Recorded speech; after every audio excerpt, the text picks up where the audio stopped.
지금부터 1월 19일 새벽 기도회를 영상 예배로 드리겠습니다. 경건한 마음과 함께 예배에 동참하여 주시기를 바랍니다. 주님이 가르쳐 주신 기도를 드리겠습니다. 하늘에 계신 우리 아버지, 아버지의 이름을 거룩하게 하시며 아버지의 나라가 오게 하시며 아버지의 뜻이 하늘에서와 같이 땅에서도 이루어지게 하소서. 오늘 우리에게 일용할 양식을 주시고 우리가 우리에게 잘못한 사람을 용서하여 준 것 같이 우리 죄를 용서하여 주시고 우리를 시험에 빠지지 않게 하시고 악에서 구하소서. 나라와 권능과 영광이 영원히 아버지의 것입니다. 아멘. 찬송가 455장을 함께 부르겠습니다.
성경 말씀은 마태복음 4장 12절에서부터 25절까지의 말씀입니다.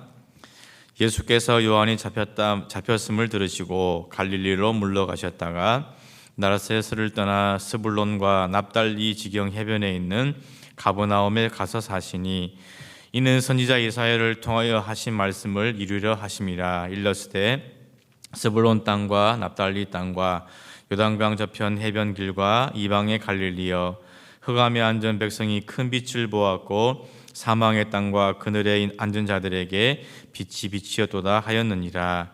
이때부터 예수께서 비로소 전파하여 이르시되 회개하라 천국이 가까이 왔느니라 하시더라. 갈릴리 해변에 다니시다가 두 형제 곧 베드로라 하는 시몬과 그의 형제 안드레가 바다에 금을 던지는 것을 보시니 그들은 어부라. 말씀하시되 나를 따라오라. 내가 너희를 사람을 낚는 어부가 되게 하리라 하시니 그들이 곧 그물을 버려두고 예수를 따르니라. 거기서 더 가시다가 다른 두 형제 곧 세베대의 아들 야고보와 그의 형제 요한이 그의 아버지 세베대와 함께 배에서 금을 깁는 것을 보시고 부르시니 그들이 곧 배와 아버지를 버려두고 예수를 따르니라. 예수께서 온 갈릴리에 두루 다니사 그들의 회당에서 가르치시며 천국 복음을 전파하시며 백성 중에 모든 병과 모든 약한 것을 고치시니 그의 소문이 온 수리아에 퍼진지라. 사람들이 모든 앓는 자 곧 각종 병에 걸려서 고통당하는 자, 귀신 들린 자, 간질하는 자, 중풍병자를 데려오니 그들을 고치시더라. 갈릴리와 데가볼리와 예루살렘과 유대와 요단강 건너편에서 수많은 무리가 따르니라. 아멘. 우리 모두는 예수님의 제자입니다. 예수님을 따르는 제자로서 예수님이 과연 이 땅에 계실 때에 어떤 일, 어떤 사역을 하시는가를 알아야 할 것입니다.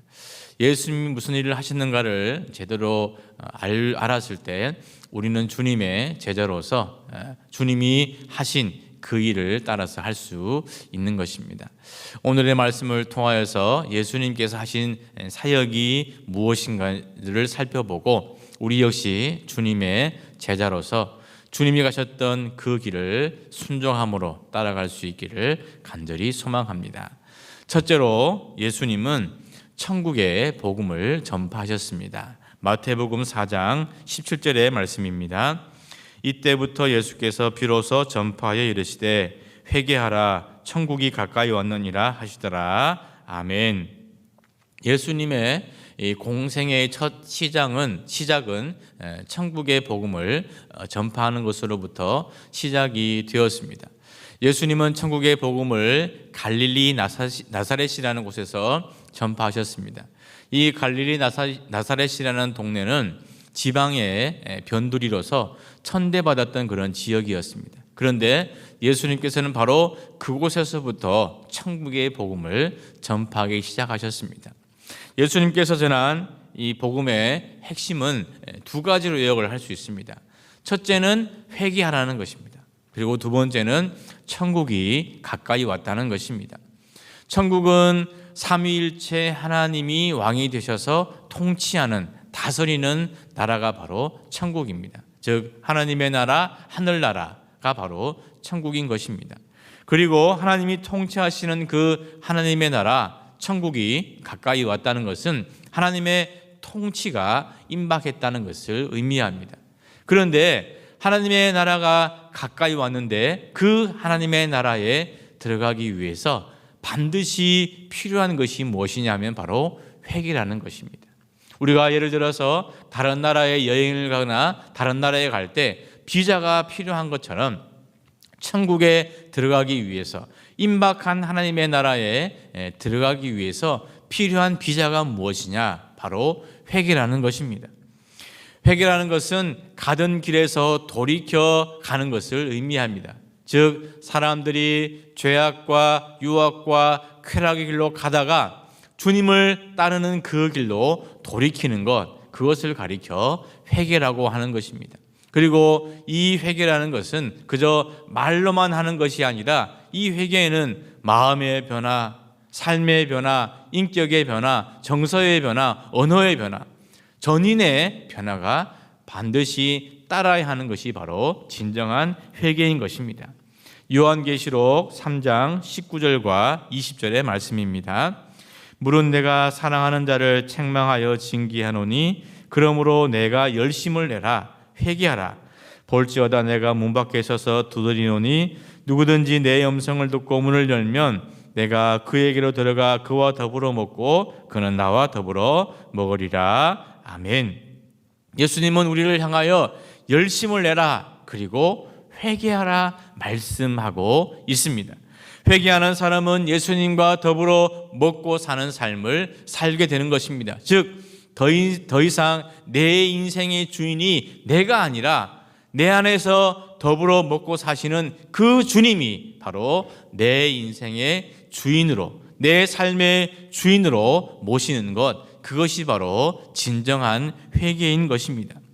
주님이 우리 안에 들어와 더불어 먹고 마시며 우리의 모든 삶을 주관하고 우리의 모든 것을 인도하고 이끌어 가시도록 우리의 모든 것을 내어주는 것, 그것이 바로 진정한 회개인 것입니다.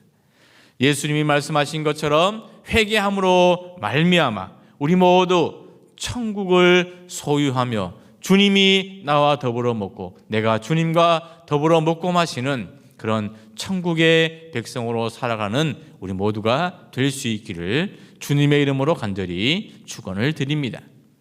두 번째로 예수님은 제자들을 부르셨습니다. 마태복음 4장 19절과 20절의 말씀입니다. 말씀하시되 나를 따라오라. 내가 너희를 사람을 낚는 어부가 되게 하리라 하시니 그들이 곧 그물을 버려두고 예수를 따르니라. 아멘. 미디안 광야에서 양을 치고 있던 모세가 가시떨기 나무에 불이 붙었는데 그 떨기 나무가 사라지지 아니하는 것을 보고 그 나무 가까이로 다가가게 되었습니다. 그때 하나님이 모세를 향하여 모세야 모세야 모세를 부르시게 되었습니다. 예수님은 사역을 시작하시면서 예수님의 제자들을 부르셨습니다. 오늘 말씀을 보면 시몬과 안드레를 부르셨고 또한 야고보와 요한을 부르셨습니다. 예수님께서 이들을 부르셨을 때 이 시몬과 안드레 그리고 야고보와 요한은 자신들이 하던 일을 버려두고 즉각적으로 예수님의 그 부르심에 순종을 하였습니다. 예수님이 제자들을 부르신 것, 이것을 가리켜 소명이라고 합니다. 그리고 예수님은 부르신 그 제자들에게 예수님의 제자로서 해야 할 사명을 주셨습니다. 즉 소명을 받은 제자들에게 예수님은 그들이 해야 할 사명을 주셨다는 것입니다. 시몬과 안드레 그리고 야고보와 요한에게 주신 사명은 바로 사람을 낚는 어부가 되게 하는 것이었습니다. 우리 모두 예수님의 부르심을 받고 예수님의 제자가 되었습니다.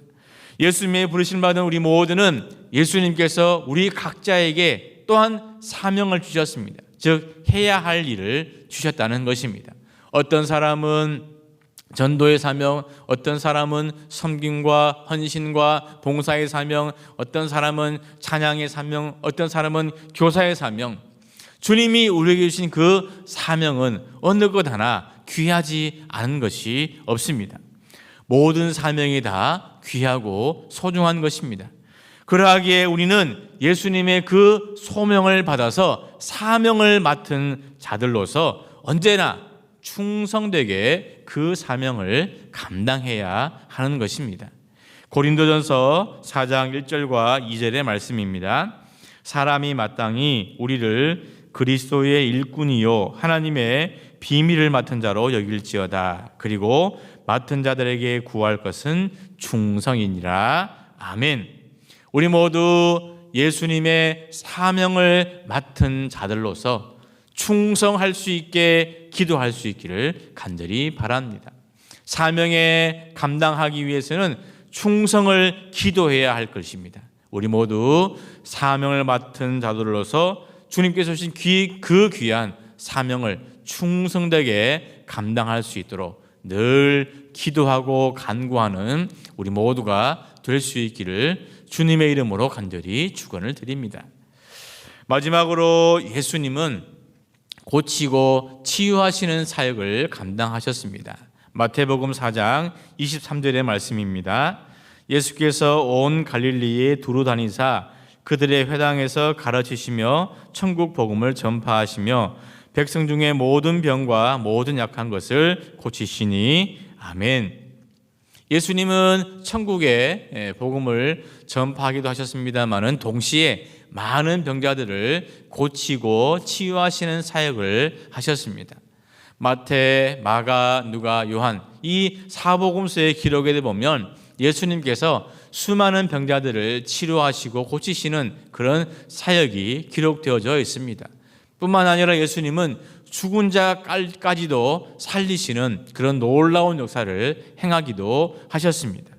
오늘의 말씀 24절에 보면 각양각색의 병자들이 예수님께 나와서 치료되고 고침받는 그런 일이 있었음을 말씀을 하고 있습니다. 즉 예수님의 그 치유의 기적은 누구든지 예수님께 나아오기만 하면 모든 병이 치료되고 고쳐지는 것입니다. 예수님께서 나의 병을 치료하고 나의 병을 회복시켜 주실 것이다 라는 그런 믿음을 가지고 나오는 사람에게 예수님은 치료하시고 고쳐주시는 그런 놀라운 역사를 행하셨다는 것입니다. 이사야 53장 5절의 말씀입니다. 그가 찔림은 우리의 허물 때문이요 그가 상함은 우리의 죄악 때문이라. 그가 징계를 받음으로 우리는 평화를 누리고 그가 채찍에 맞음으로 우리는 나음을 받았도다. 아멘. 예수님께서 징계를 받으시고 채찍에 맞으신 것은 다름 아닌 우리의 질병을 고치시고 우리의 연약함을 치료하기 위함이다. 구원하기 위함이라 분명히 말씀하여 주고 있습니다. 우리를 고치시고 우리를 치유하시는 그 예수님을 믿고 예수님께 나아가는 우리 모두가 될 수 있기를 간절히 바랍니다. 그리하여서 우리의 질병, 우리의 연약함, 우리의 부족한 그 모든 것들이 예수님의 은혜와 능력으로 말미암아 치유되고 고쳐지는 그런 놀라운 역사를 경험할 수 있는 우리 모두가 될 수 있기를 주님의 이름으로 간절히 축원을 드립니다. 사랑과 은혜가 충만하신 아버지 하나님, 우리 모두 예수님을 따르는 제자들로서 예수님이 하신 그 사역을 따라 우리 역시 제자로서의 사명을 잘 감당하게 하여 주시옵소서. 천국의 복음을 전파하신 그 예수님을 따라 우리 모두 천국의 복음을 전파하는 전도자로서의 사명을 감당하게 하여 주시옵소서. 제자들을 부르신 그 제자들에게 사명을 주신 것처럼 우리 모두 주님이 우리에게 맡겨주신 그 귀한 사명을 충성되게 감당할 수 있도록 은혜를 베풀어 주시옵소서. 고치시고 치유하셨던 그 예수님을 따라서 우리 모두 연약하고 질병 가운데 연약함 가운데 놓여있는 사람들을 위로하고 함께 웃고 함께 즐거워하고 기도할 수 있는 우리 모두가 되게 하여 주시옵소서. 평생 주님의 제자로서 주님이 하신 그 길을 따라서 충성되게 순종함으로 사명을 잘 감당할 수 있는 우리 모두가 되게 하여 주시옵소서. 예수 그리스도의 이름으로 감사하며 기도하옵나이다. 아멘. 이제 코로나를 극복하는 번동 영적 대행진에 동참하는 우리 모두가 될 수 있기를 함께 기도하는 시간을 가지도록 하겠습니다.